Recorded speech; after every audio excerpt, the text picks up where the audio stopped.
बिस्मिल्लाहिर्रहमानिर्रहीम। अस्सलाम वालेकुम डियर स्टूडेंट्स। आज का हमारा क्लास है ऑस्मोटिक प्रेशर।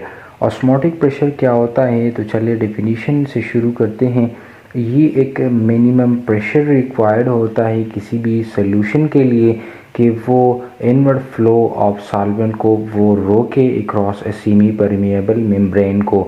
यानी ये एक मिनिमम प्रेशर है which needs to be applied to a solution. किसी भी सॉल्यूशन के ऊपर जब हम इसको अप्लाई करते हैं तो उसके अप्लाई करने के बाद उसके अंदर जो इनवर्ड फ्लो ऑफ सॉल्वेंट होती है अक्रॉस सेमी परमिएबल मेम्ब्रेन, तो वो रुक जाती हैं। या उसका डिफिनीशन हम यूँ भी कर सकते हैं कि the amount of force applied to a solution. ये वो फोर्स हैं, ये वो एक्सटर्नल फोर्स है, एक्सटर्नल प्रेशर है जो कि किसी भी सॉल्यूशन के ऊपर जब हम अप्लाई करते हैं तो क्या होता है, ये प्रिवेंट करता है सॉल्वेंट के मॉलिक्यूल्स को कि वो गुज़र पाए एक क्रॉस सेमी परमिएबल मेम्ब्रेन को। यानी ये उसके सॉल्वेंट के मॉलिक्यूल्स की हरकत को अक्रॉस सेमी परमिएबल मेम्ब्रेन उसको रोकता है। या उसका डिफिनीशन यूँ भी आप कर सकते हैं, external pressure required to be applied. ये वो एक्सटर्नल प्रेशर की वो मिकदार है जो कि चाहिए होता है कि हम किसी भी सॉल्यूशन के ऊपर अप्लाई करें और अप्लाई करने के बाद क्या हो, no net movement of solvent, इसके अंदर कोई भी सॉल्वेंट मॉलिक्यूल्स की हरकत ना हो across a semi permeable membrane. Semi permeable membrane के आर पार उस तरह के प्रेशर को अप्लाई करने के बाद नो मूवमेंट ऑफ सॉल्वेंट के मॉलिक्यूल वो शो करे, तो इस तरह के प्रेशर को हम नाम देते हैं ऑस्मोटिक प्रेशर। या बड़ी आसानी के साथ आप उसके डिफिनीशन को सिंप्लीफाई कर सकते हैं तो आप यूँ भी कह सकते हैं कि ये वो मिनिमम प्रेशर है जो कि रिक्वायर्ड होता है, जो कि किसी भी सॉल्यूशन को उसकी ज़रूरत होती है टू नैलीफाई ऑस्मोसिस। नैलीफाई का मतलब होता है ख़त्म करना। तो ये वो प्रेशर होता है कि किसी भी सॉल्यूशन के ऊपर जब हम उसको अप्लाई करते हैं तो इसी के नतीजे में हमारे साथ ऑस्मोसिस की मैकेनिज़्म और ऑस्मोसिस का तरीक़ेकार बिल्कुल ख़त्म हो जाता है। तो इस तरह के प्रेशर को हम ऑस्मोटिक प्रेशर का नाम देते हैं। यहाँ पर इस डायग्राम में आप देख रहे हैं, ये हमारे साथ दो सॉल्यूशन हैं। एक राइट आर्म पर ये वाला सॉल्यूशन आपको नज़र आ रहा होगा और ये लेफ़्ट आर्म पर ये वाला सॉल्यूशन आपको नज़र आ रहा होगा। दोनों के दरमियान ये वाली जो आपको नज़र आ रही है ये हमारे साथ सेलेक्टिवली परमिएबल मेम्ब्रेन है।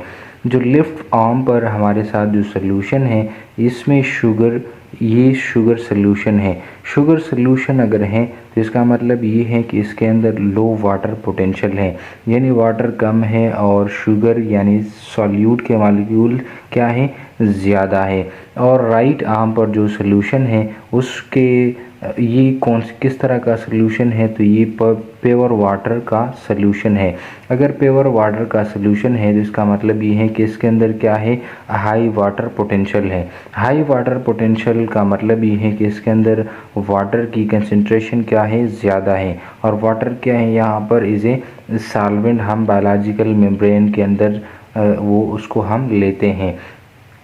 तो क्या होता है, ये जो सॉल्वेंट के मॉलिक्यूल्स हैं ये इस सेलेक्टिवली परमिएबल मेम्ब्रेन से ये उसको क्रॉस करता है और इस वाली सॉल्यूशन से इस सॉल्यूशन के अंदर आ जाता है। यानी जो राइट आर्म वाला सॉल्यूशन है जो कि प्योर वाटर पर मुश्तमिल है, तो इसमें से प्योर वाटर जो है वो इस सेलेक्टिवली परमिएबल मेम्ब्रेन को क्रॉस करते हैं और लेफ़्ट आर्म पर जो शुगर वाली सॉल्यूशन है ये इसके अंदर आ जाता है। तो क्या होता है, थोड़ी देर बाद ये जो इसके अंदर जो सॉल्वेंट है, जो सॉल्यूशन है उसकी लेवल जो है वो इंक्रीज़ कर जाती हैं और वो यहाँ तक पहुँच जाती हैं। यानी यहाँ पर वाटर लेवल क्या करते हैं, वो रेज्ड हो जाते हैं। लेकिन जब हम एक्सटर्नली यहाँ से प्रेशर को अप्लाई करते हैं तो यहाँ पर नेट मूवमेंट जो है वो ज़ीरो हो जाती है। यानी यहाँ से फिर मज़ीद सॉल्वेंट के molecule across semi permeable membrane इस शुगर वाली सॉल्यूशन के अंदर नहीं आ जाता। इसको हम कहते हैं, क्या कहते हैं, इसको हम ऑस्मोटिक प्रेशर कहते हैं। अब यहाँ पर एक सवाल भी बनता है कि दोनों सॉल्यूशन के दरमियान सेलेक्टिवली परमेएबल मेम्ब्रेन तो मौजूद हैं, लेकिन आप हमेशा से जब बात करते हैं तो आप कहते हैं कि यहाँ से सॉल्वेंट के मॉलिक्यूल यहाँ सॉल्यूशन जो शुगर सॉल्यूशन है इसकी तरफ वो सॉल्वेंट के मॉलिक्यूल्स ने मूवमेंट की, लेकिन यहाँ से ये शुगर के मॉलिक्यूल यहाँ से इस सेलेक्टिवली परमेएबल मेम्ब्रेन से यहाँ क्यों नहीं आए। तो इसका वजह यही है कि जो शुगर के मॉलिक्यूल्स हैं उनकी साइज़ बड़ी हैं और ये इस मेम्ब्रेन को क्रॉस नहीं कर सकते। लेकिन दूसरी जानिब अगर हम देखें तो जो सॉल्वेंट के मॉलिक्यूल्स हैं तो उनकी साइज़ अमूमन छोटी होती हैं, इसलिए ये सेलेक्टिवली परमेएबल मेम्ब्रेन को क्रॉस कर सकते हैं और ये उसके आर पार हरकत करने में उसको कोई मुश्किल और कोई दिक्कत पेश नहीं आती। दोस्तों बात करते हैं उसके इक्वेशन की। तो ये ऑस्मोसिस को हम डिनोट करते हैं पाई से। तो पाई डायरेक्टली प्रोपोर्शनल टू टेम्परेचर, यानी जितना टेम्परेचर बढ़ता है तो टेम्परेचर के बढ़ने के साथ साथ ऑस्मोसिस की रफ्तार भी क्या होती है, बढ़ती हैं। ये हमारे साथ इक्वेशन 1 हो गया और इसके साथ osmosis also directly proportional to molarity, जितना मोलैरिटी बढ़ती है तो इसी रफ्तार के साथ ऑस्मोसिस की रफ्तार भी ज़्यादा होती है। तो इन इक्वेशन 1 और इन इक्वेशन 2 को हम कंबाइनली यूँ लिख सकते हैं कि पाई या osmosis directly proportional to molarity and temperature. तो यहाँ हम यूँ करते हैं कि यहाँ ये वाला इक्वेशन हम हटा लेते हैं, यानी जो डायरेक्टली प्रोपोर्शनल है तो इसकी जगह मैं इक्वेशन को लिख लेता हूँ और ये हमारे साथ क्या होगा, पाई is equal to MRT।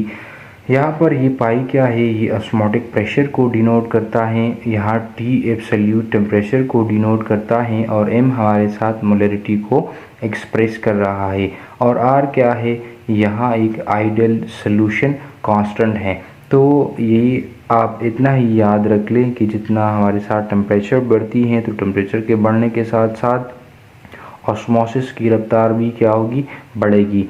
Molarity के बढ़ने से क्या होगा, ऑस्मोसिस की रफ्तार क्या होगी, बढ़ेगी। इतना ही आप ये वाला इक्वेशन को याद कर ले ताकि इसके ऊपर अगर कोई भी MCQs कोई इस तरह की कन्फ्यूजन वाली बात आए तो आपके जहन के अंदर ये वाला इक्वेशन हो तो आप इस इक्वेशन का इस्तेमाल करके बहुत सारी MCQs को सॉल्व कर सकेंगे। ऑस्मोटिक प्रेशर को थोड़ा और डिटेल के साथ जानने की कोशिश करते हैं।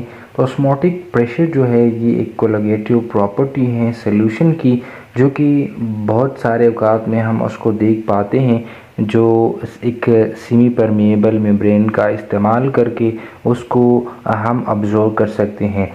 एक ऐसी परमेएबल मेम्ब्रेन या एक ऐसी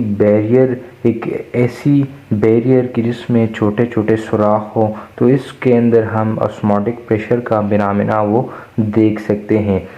ये जो बैरियर हैं जिसके अंदर छोटे छोटे सुराख होते हैं तो ये कुछ जो मॉलिक्यूल्स हैं इसको अलाउ करता है कि वो उनसे पास हो, जैसे सॉल्वेंट के मॉलिक्यूल्स हैं। जबकि दूसरी जानिब अगर हम देखें तो ये जो बैरियर हैं जिसके अंदर छोटे छोटे सुराख हैं तो ये कुछ मॉलिक्यूल्स को अलाउ नहीं करता कि वो उनसे पास हो, जैसे सॉल्यूट के मॉलिक्यूल्स हैं और आयंस हैं तो ये उनसे पास नहीं हो सकते।